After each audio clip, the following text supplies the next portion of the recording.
Hey, welcome to another great episode of the Real Deal Podcast. I'm your host, as always, Courtney Harden. Happy Tuesday evening, September 23rd. Looking forward to this upcoming episode. Got a great guest waiting in the wings. But before I bring her on, hit my music. Let's get it.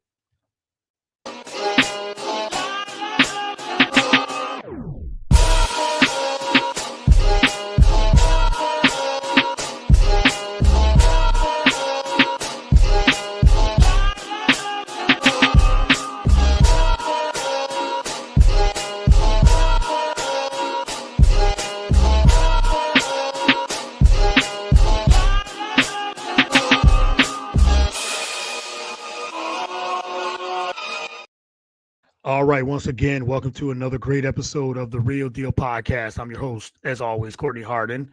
Glad to be back once again with a new episode. And you can follow the show on all the podcast platforms, whether it's Spotify, Apple, YouTube. We're on the BS3 Network Roku channel, also BS3TVLive.com.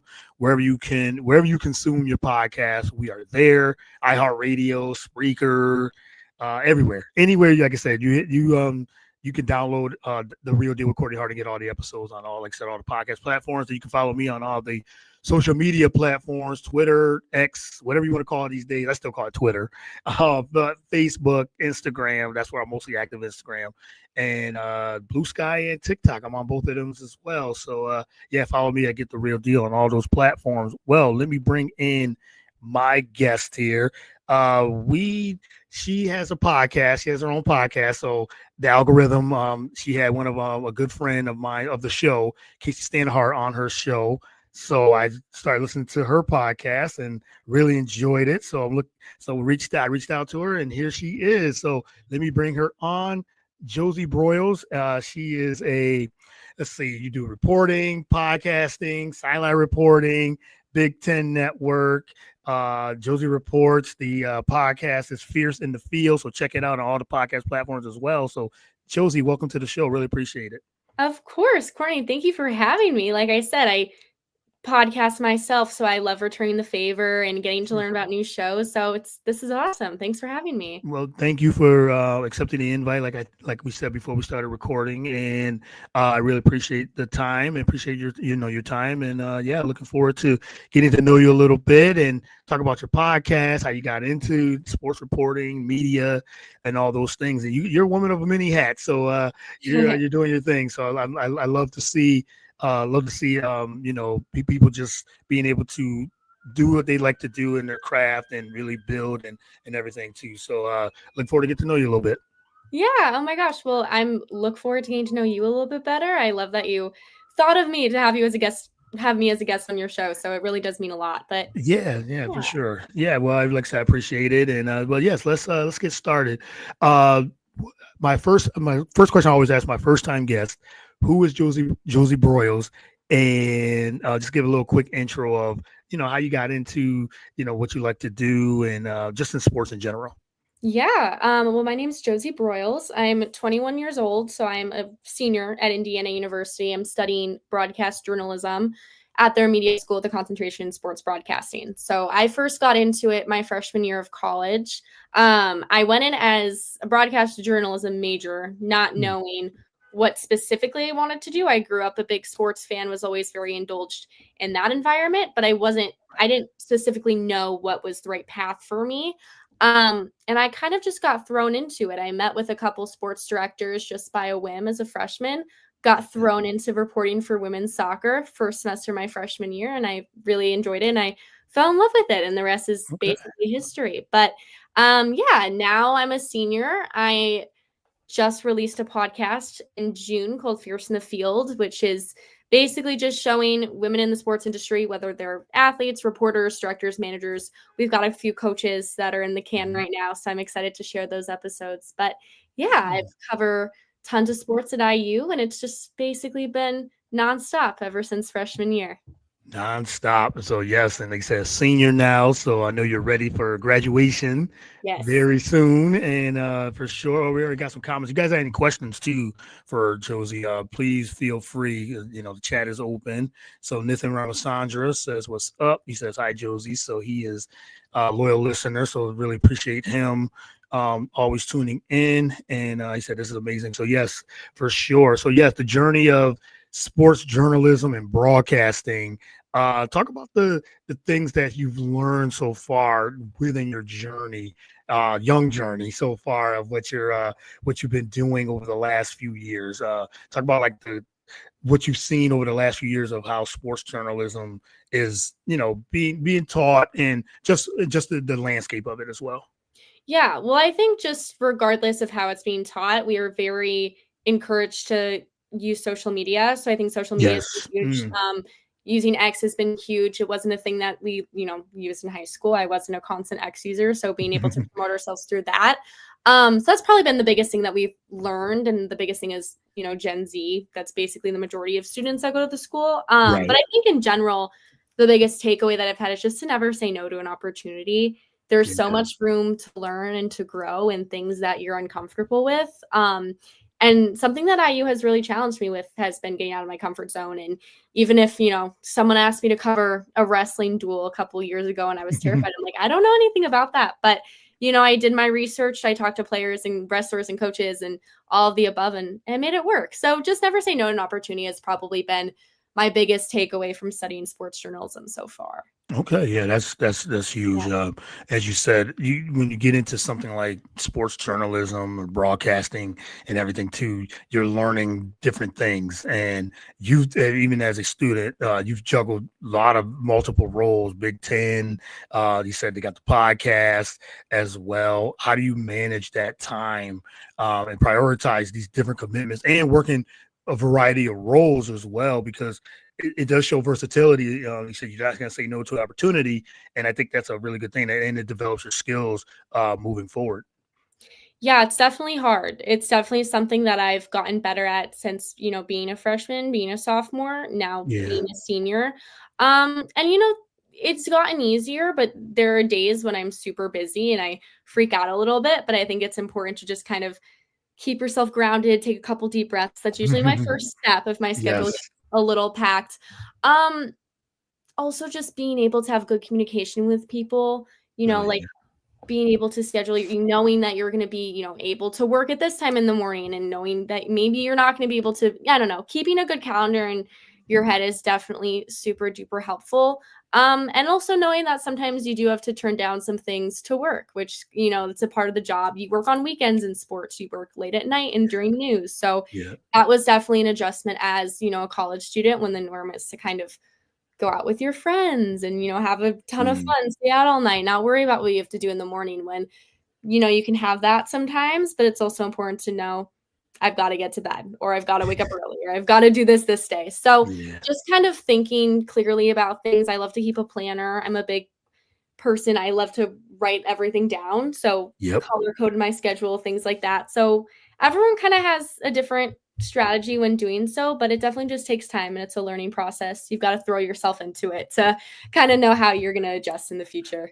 Definitely. And I think, like I said, I got my notebook here as well. I write down Yes. everything Oh that you yeah. said. It's just always about writing. I think when I, have guests, we're going to talk about the podcast and how you pick your guest and everything too. But I've always find that fascinating because we all have different ways of who you want on the show, and how do you reach out, and things like that, which I always I find great when, when I have someone that has a podcast or does, interviewing and things like that. So, but yeah, you're right. I think it's great to, like I said, prioritize those things, but also have time to be with, have your friends, family, and have that good, so have that strong support. Who's some of your strongest support, as you said, as you try to say, well, I got a sideline, I got to do this sport for sideline reporting, or I got to do this and do that.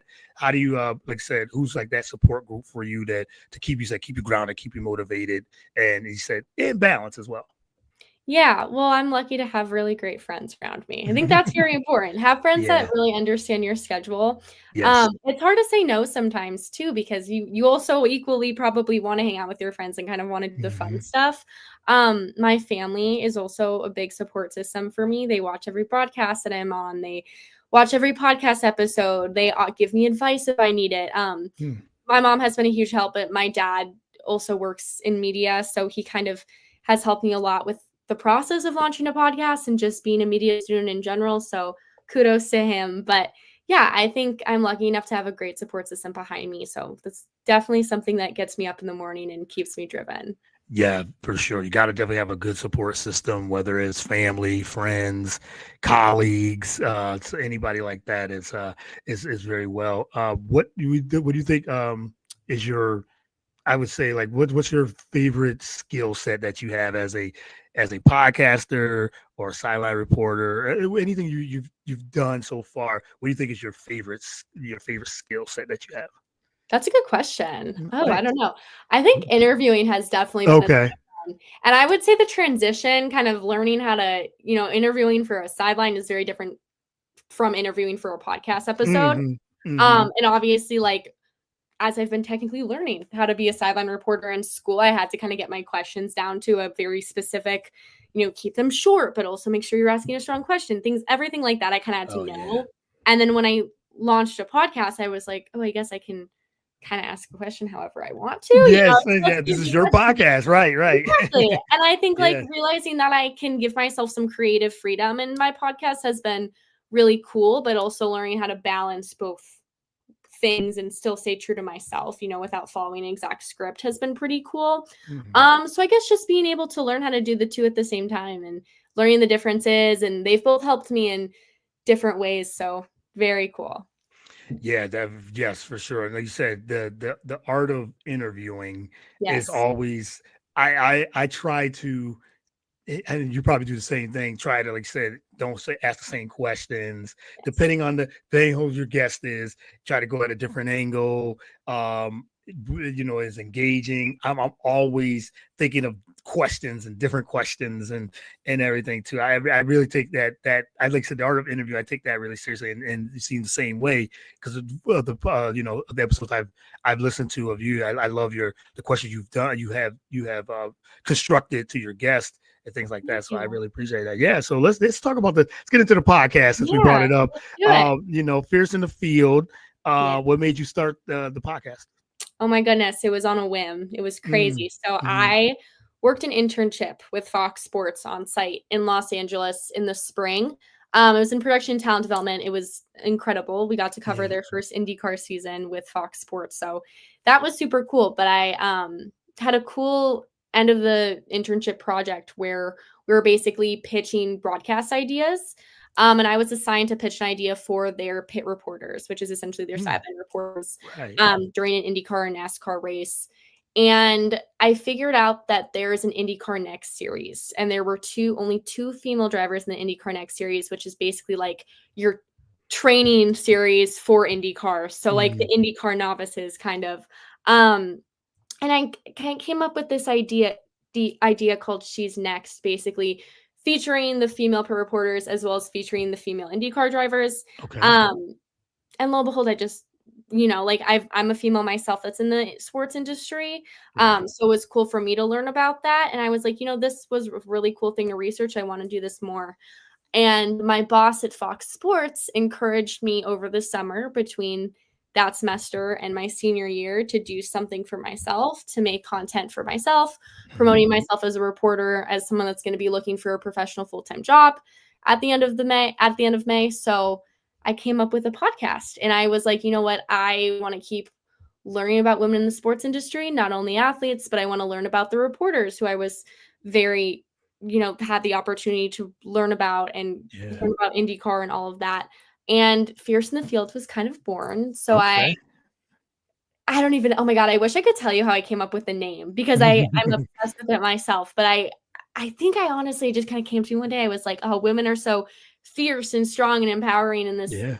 field. And then I was like, oh, Fierce in the Field. Yeah. Um, so that was kind of born, and I wanted to do something that I cared about. And something that I knew I was capable of doing. I'm from downtown Chicago. So for the summer, I went back home. And there's tons of women in sports in the Chicago land area. So I Yes. knew that I was able to possibly, get some of them on the show. And before I launched anything, I went ahead and I found a company that would help me with it. So I worked as a digital marketing intern for a company that had a podcast studio. So in exchange Okay. for me using their studio, I worked as their intern, which was, we can get into that later, but that was also so great getting to see, the digital marketing side of things a little bit Right. Right. change. It was awesome. But I made sure I had a studio to film it at. And then I got my first guest. Her name was Simone Roberts. She was Northwestern graduate and she was amazing. You should listen to that episode. That was the very first one. But Yes. yeah, I just kind of set everything down and I was like, oh my gosh, I'm actually doing this. And then I filmed my first episode and the rest is history. So it was really cool. I love it, and it's an incredible podcast that highlights. You said your favorite women in sports industry, like you said, reporters, media. You said you can get athletes, if you get coaches. I'm sure like it's gonna really broaden. And you've had great. Like you said, you had great. Like you said, Casey Standahar was your latest Yes. podcast, which was, I mean, she's incredible, as you said. She's incredible. She's Yes, amazing. very incredible, and you have a lot of other great guests, and so let's get into that, like your guest, and how do you reach out? I'm like I said, I find this fascinating. How do you reach out to your guests? You have a format of who you want on the show, specifically, or just okay, women want to share their stories. I find fascinating. I like their work. Is this okay? How do you format the show? How do you pick your guest? Yeah, that's a good question. I remember first starting to look for guests through LinkedIn. So I think I Mm, really just gave it a basic search, yep. Chicago sports reporter or something like that. Cause I was like, let me maybe interview a sports reporter first because it's a little bit more comfortable for me. Um, and I found Simone. Um, Casey, I was able to network at Barrett Sports Media. There is an event in Chicago, and I met her there. And Yep. then we connected over the phone. And then I was able to have her come in for a podcast episode. Who else? Vanexa Hoxa is amazing. She was on because I found her through LinkedIn. Taylor McGregor was a mutual connection. She's amazing as well, if you know Taylor. But yeah, it's kind of random. I feel like I've made a lot of connections through just being from Chicago and being able to attend a couple of things. I've been able to meet some incredible women in that area. And then I've also been able to expand my network on LinkedIn as well. So LinkedIn and also just networking events in person has probably been where I've been most successful finding guests, but it's definitely not easy. I don't know how you feel about it, but I feel like it can Yeah, be easy at it times. it depends, like you said. I guess depending on the season. I mean, if you try to so if you try to reach out, we will use Casey for instance. If you try to reach out to her now, it'll probably be hard to get her on because of her doing like sports reporting. She does Yes. covers football, and also works on NBC. And so that would be so. I guess depends on the season. And she does basketball too. So Oh yeah. yeah, so I guess depending on the season. Now off season, yeah, then I think you can really catch a lot of people. But yeah, it can be difficult, especially if you're booking your own guest, Oh yeah. for sure. And I'm with you the same way. I think LinkedIn and Instagram, maybe like I heard your show on Spotify, so that's where Okay. I said yeah. So I saw it and like I said, and then reached out to you through Instagram and yes, yeah. So networking is very, I love the challenge though. I really do, Me because too. someone you said, oh, hey, I want to have this person on the show. Where can I reach out? So I'm looking maybe for email or maybe if a DM.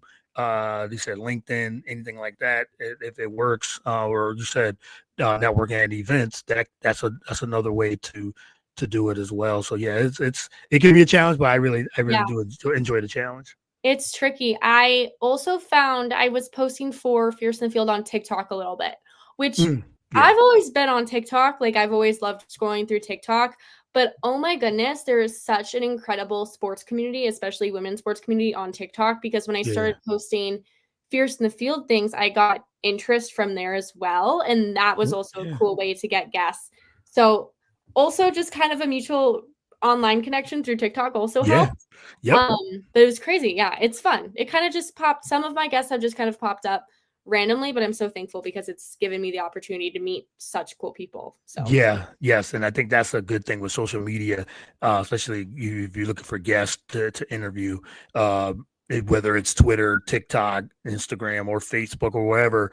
And it's just one of those like I've seen, like there'll be like some roundtable discussions or anything like that, or someone has an event as a roundtable, and I'm like, oh, I like what they, I'm gonna reach out to them. I like how they were, presented themselves or whatever. So I'm gonna reach out to them, and you find a way to they said get in touch with them, and I go directly right to the person if I can. I know some of them have agents and other things depending, but if I can, I'll go right oh straight to yeah, the source get itself. their attention. Why not? Yeah, Just get off yes, yes. correctly. Yeah, I think the worst thing, and I always say, people always ask, well, how do you get your guests? And what happens if you're persistent?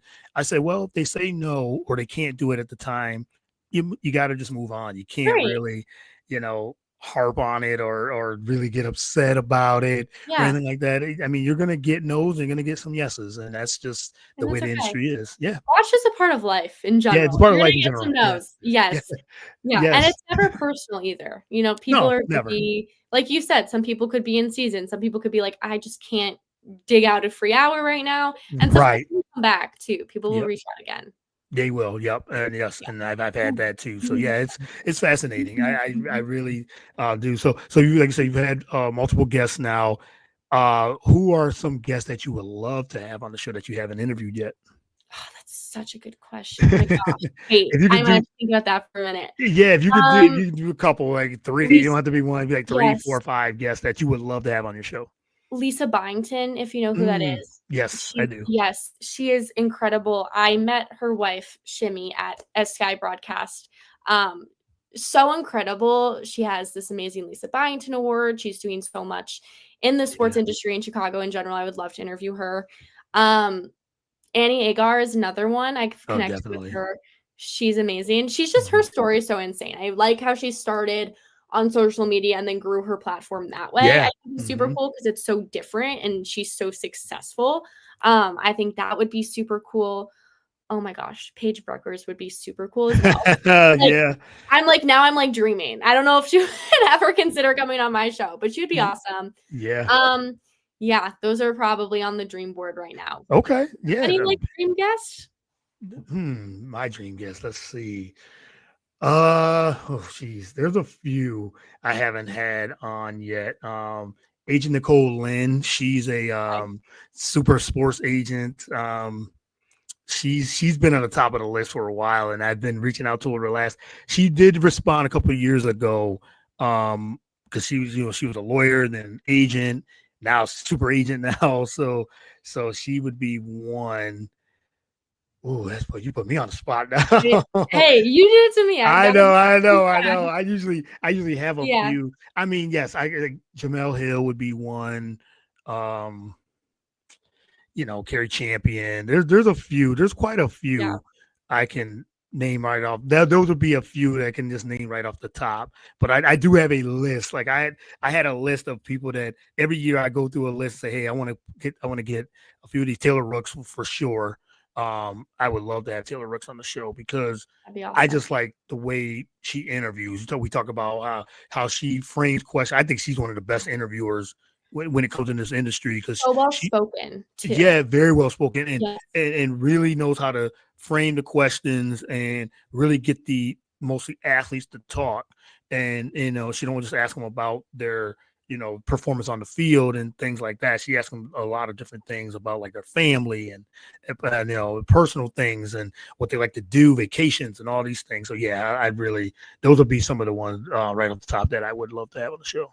Yeah. Oh my god, those are all such great options. I'm crossing my fingers for you. You can get them. Thank you. You too, for We can sure. both You do it. Yes. Yeah, yeah. So hey, we can Yeah. connect with each other and help each other Exactly. out. Like if you get someone like or anything like if I get Paige Beckers or something, I was like, hey, Josie got a podcast as Yes. well.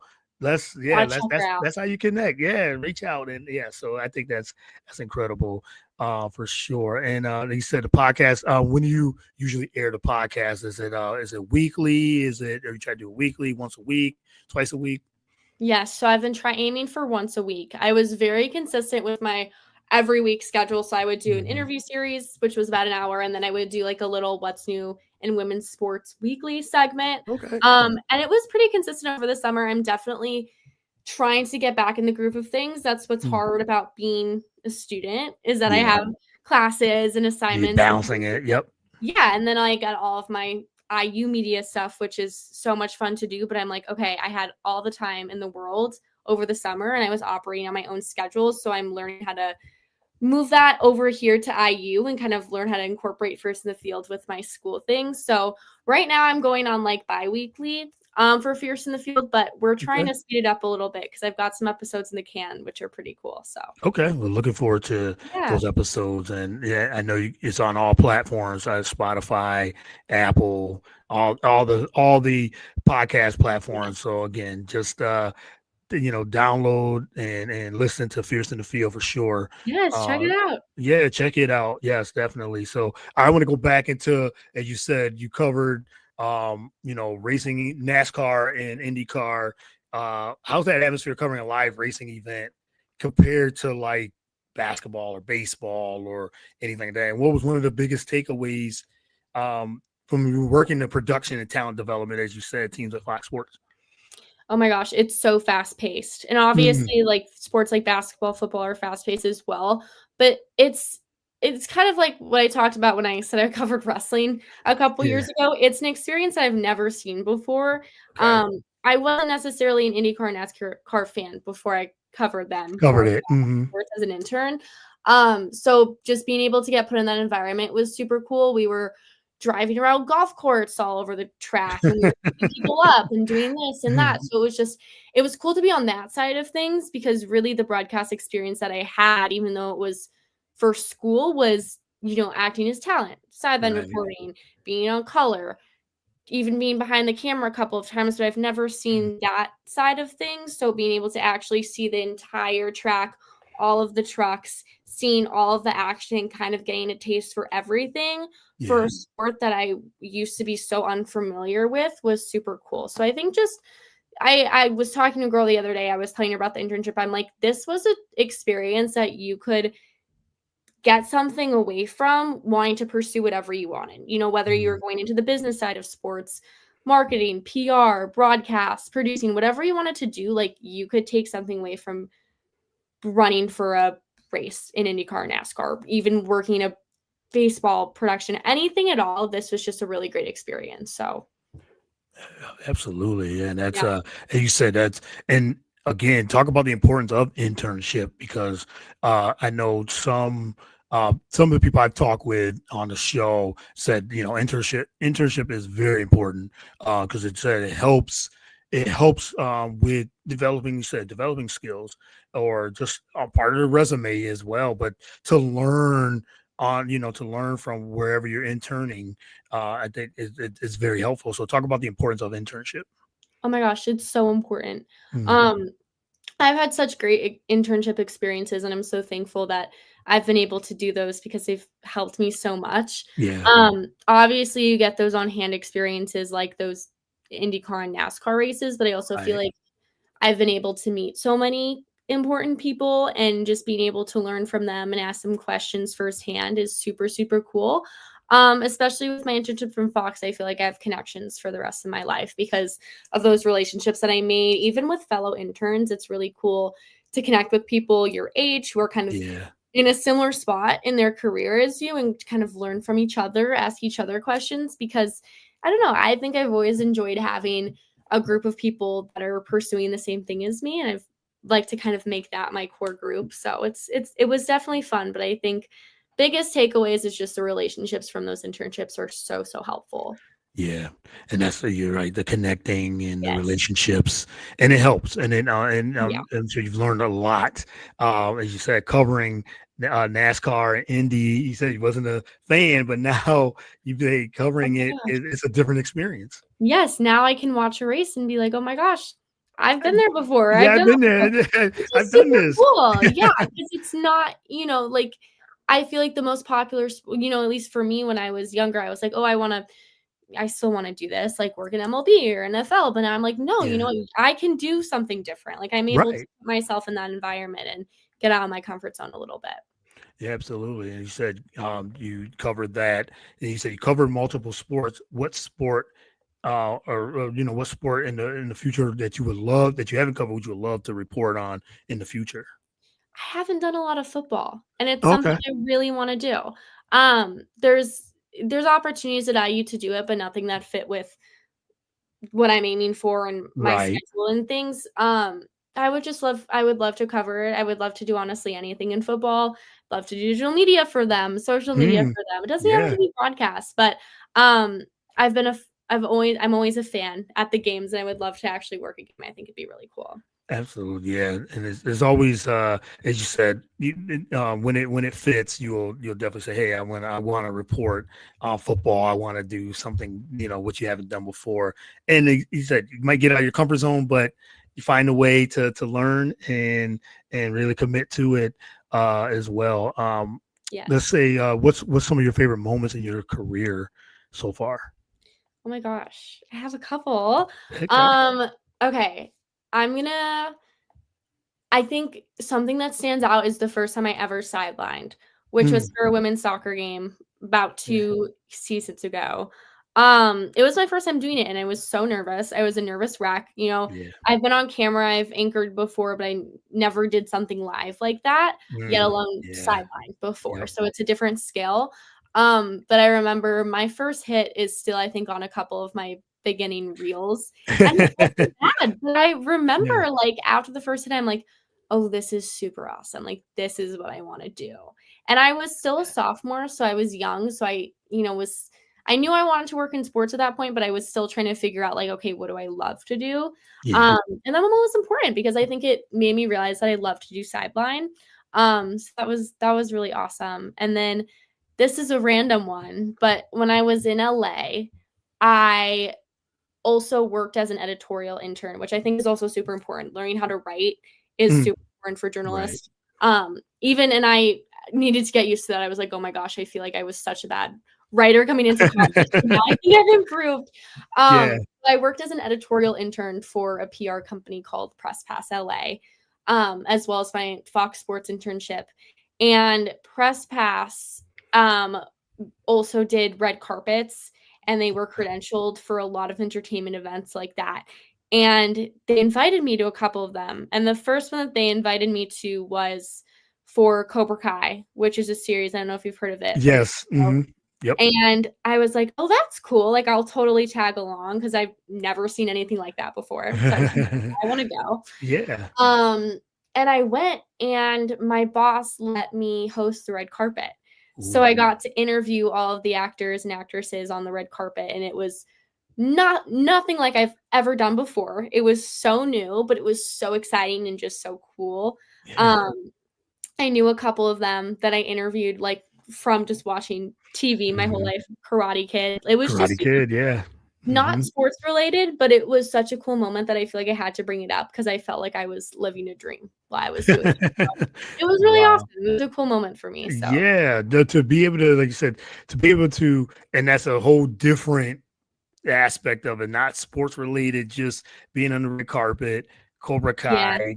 Like one of the, I remember when Cobra Kai first came on, and Yeah. I was thinking, is this gonna last? And then went on Netflix, and then it Mhm. just, it blew up, for sure. And yeah, this to be able to say, just to, again, show different types, different sides of what media can be, Yes. and entertainment, and it all intertwines, and you got a chance to do a red carpet Cobra Kai, you probably thinking, wow, okay, here, yeah, I yeah, was like, for "Oh, sure. I'm here." I'm here. Let's do it. What I got to do? Oh, yeah. Hey. No, it was super duper cool. Mhm. And I love entertainment, and it's definitely something I'm willing to do in the future, but I was like, "Wow, this is." I mean, it's like something you see on TV that you never think you're gonna get to experience, and when you're there, you're like, "This is really awesome." Yeah, that did. Yes, I've had that experience as well. Just something, not per se the red carpet, but just being at 2 years ago Super Bowl media row, Yeah. which has always been a dream, and finally got an opportunity to do that 2 years ago. And No way. yeah, and then with the network that the podcast is on, so we they've been over the last couple of years. I got a chance to go 2 years ago, and same thing. It's just like, wow, I never thought it would. When you're here, when you're there, it's like, oh my goodness. So yeah, I know those types of that type of experience when you say, hey, Yeah. just see it on TV and you kind of dream about it, and then you Mhm. finally got that opportunity, and hey, we took full advantage of it. So for Yes. sure, Oh my gosh. Those moments are also so great because they stick with they you are. forever. Yeah, Forever, yes, forever. forever. You got Yes. pictures, you got moments, and you said, "Oh my goodness, I interviewed all these actors of Yeah. Cobra Kai," or yeah, it's yeah, it's one of those things you never forget. Oh my gosh. Yes. Absolutely. Oh, I love it. I love seeing that as well. Yeah. All right, just got a couple more. You kind of talked about a little bit of like uh things you would love to do in the future. So what are some of your like long-term career goals and broadcast journalism?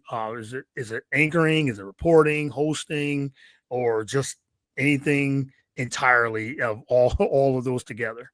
Yeah. I mean, I want to say all of those together because I Hmm. do love it all, and I like that I've been able to immerse myself in all different things. Like I just said, I was able to randomly do some entertainment while I was in LA. So Yeah, I right, love doing right. that. So it would be really cool to experience it all.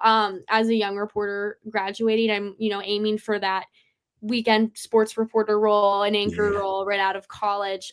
But long term, I think the goal would to be a sideline reporter. That's probably my long term goal, whether that's for MLB or NFL, that would be super awesome. So that's the dream, but I also feel like so many goals of mine have changed over the past couple of years. So right. I could be saying something completely different in a year from now. So, you never know. But I want to just feel content with where I'm at and love what I'm doing. I love what I'm doing now in school. So I can only imagine how much I'm going to love what I'm doing in the future. So, I love that.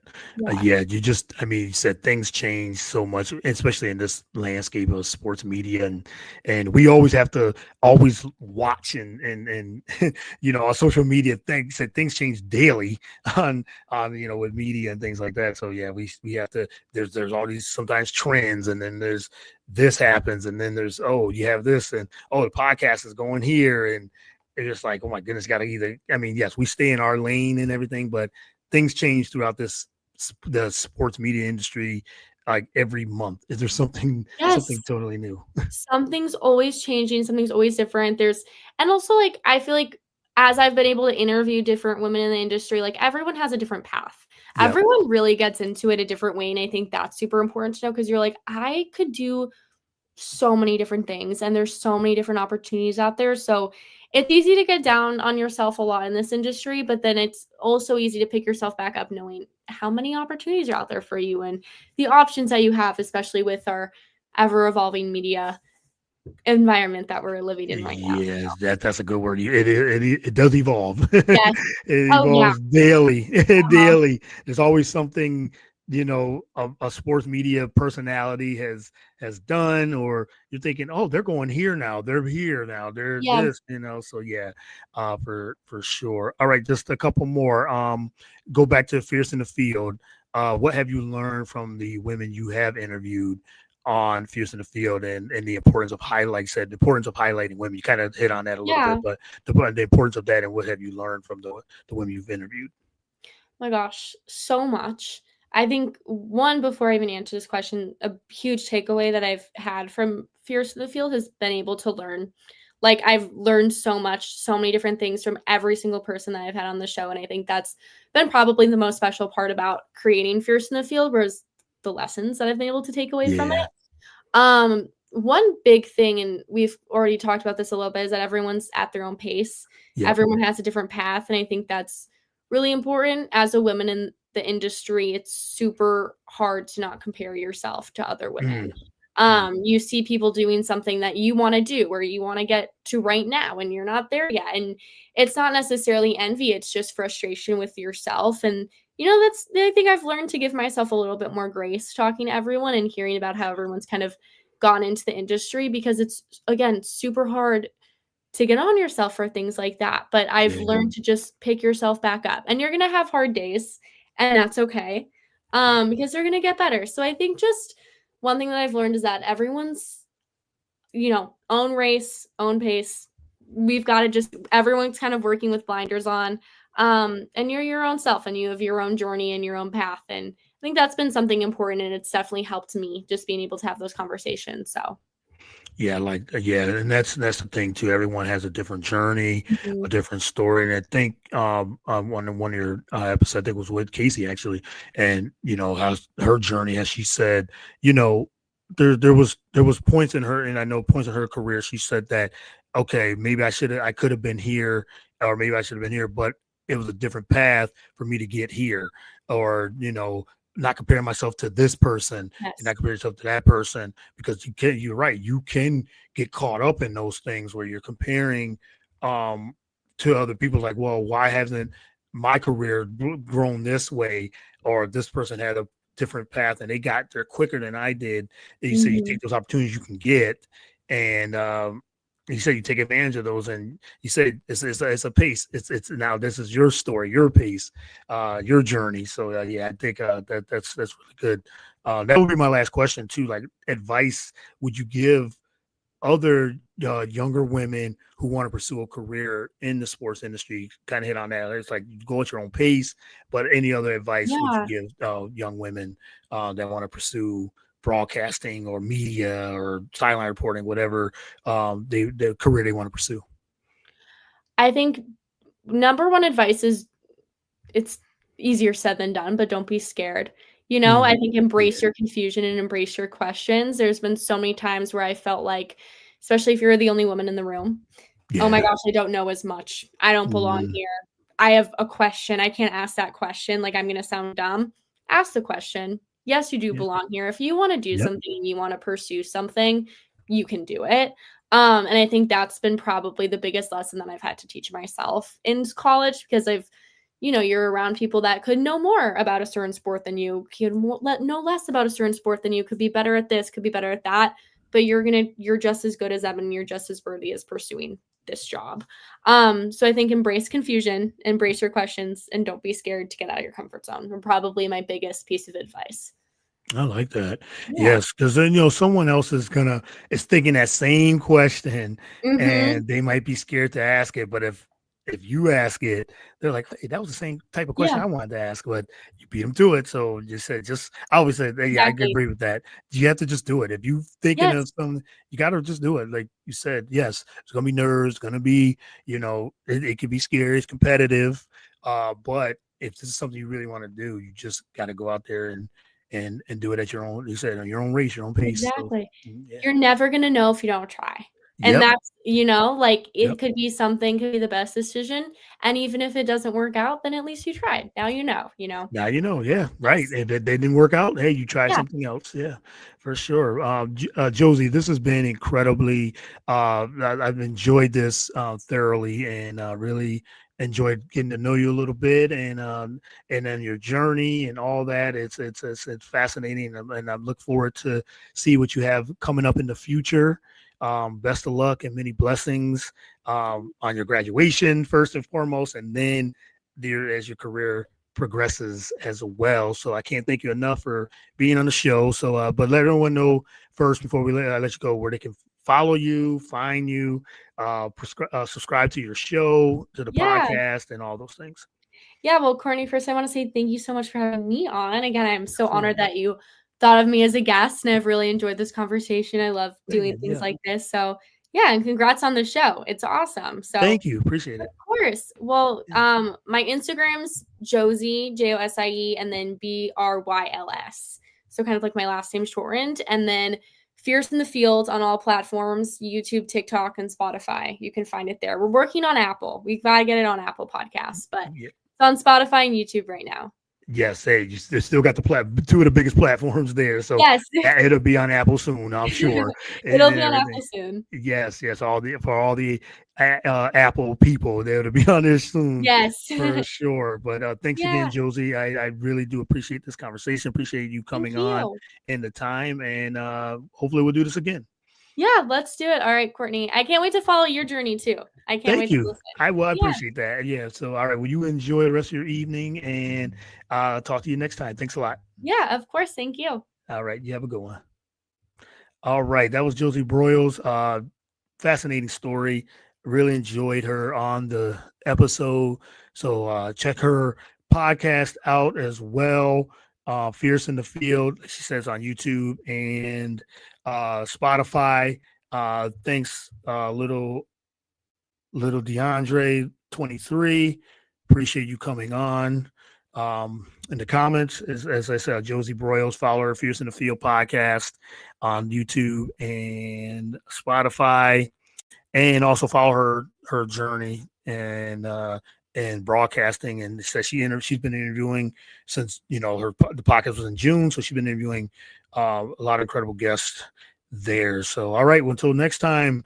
I don't think I got a show for a little bit, so taking a little bit of a break for this week, and be on the lookout for just more incredible guests coming up. NBA starts very soon, actually, so gonna do a lot of NBA coverage for the upcoming season. Of course, NFL with week 4, so be on the lookout for, again, some incredible guests, especially in October for NBA and college basketball, women and men. And like I said, the NBA, WNBA playoffs is